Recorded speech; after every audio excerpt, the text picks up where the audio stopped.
శ్రీ సత్యసాయి జిల్లా హిందూపుర పట్టణం శ్రీ పేట వెంకటరమణ స్వామి దేవస్థానం నుండి తిరుమల వరకు సాగే పాదయాత్రను హిందూపురం శ్రీ పేట వెంకటేశ్వర స్వామి వద్ద జెండా ఊపి ప్రారంభించిన మడకశిర ఎమ్మెల్యే ఎంఎస్ రాజు మరియు మడకశిర నియోజకవర్గ ఇన్ఛార్జ్ శ్రీ గుండుమల తిప్పేస్వామి.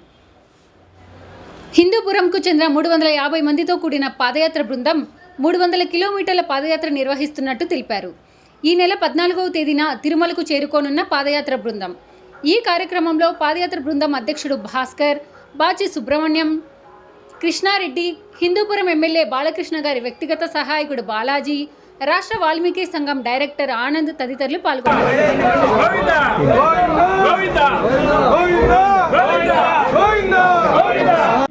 కలియుగ వెంకటేశ్వర స్వామి సన్నిధి వరకు పాదయాత్రగా వెళ్తున్నటువంటి భక్తులు భక్తి శ్రద్ధలతో కాలినడకన వెళ్ళేటువంటి భక్తులకి ఎటువంటి ఆటంకం కలగకుండా కలియుగ వెంకటేశ్వర స్వామి కాపాడాలని ఈ బృందానికి నాయకత్వం వహిస్తున్నటువంటి భాస్కర్, బాచి